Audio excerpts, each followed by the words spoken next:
Igwe president, be safe on the road. Master na TKESTA. Kosi ndiwe wani no farira. Hakuna mumwe wandichafarira. Kosi ndiwe one chete unondigonera.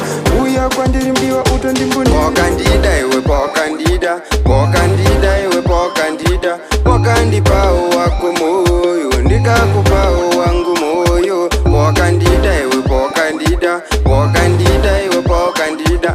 Ndakakupawo rwangu rudo. Ukandipawo rwako rudo. Mwanasikana ukandisiya ndinochema. Uya utore mweya wandofema.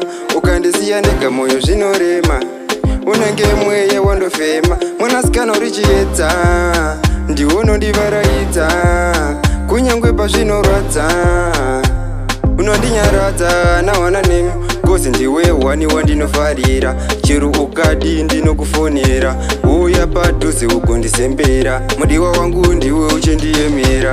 Pokandida iwe pokandida. Pokandida iwe pokandida. Pokandipawo wako moyo. Ndikakupawo wangu moyo. Pokandida iwe pokandida. Pokandida iwe pokandida.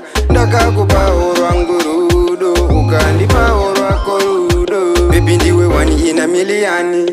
Rudo rwedu harusire mafani. Ngavambomira vana vasatani. Uya undipe rudo uri wani. Nekuti uri goto haundisiye ndiri mutu. Unonaka kunge futu ndombotraye kuita rutu. Jaja bless my man, baby girl. Kosi ndiwe wandinodisisa. Hakuna kana mumwe wandichadisisa. Chero vakadiko kutraye kundirwisa. Kuda kutondibvisa but ndinovawachisa. Pokandida iwe pokandida. Pokandida iwe pokandida. Pokandipawo wako moyo. Ndikakupawo wangu moyo. Pokandida iwe pokandida. Pokandida iwe pokandida. Ndakakupawo rwangu rudo. Ukandipawo rwako rudo. Mwanasikana ukandisiya ndinochema. Uya utore mweya wandofema. Ukandisiya ndega moyo zvinorema. Unenge mweya wandofema. Mwanasikana urichiedza. Ndiwe unondivaraidza. Kunyangwe pazvinorwadza. Unondinyaradza nawana nemi. Kosi ndiwe wandinofarira. Chero ukadi ndinokufonera. Uya padhuze ugondisembera. Mudiwa wangu ndiwe uchindiemera.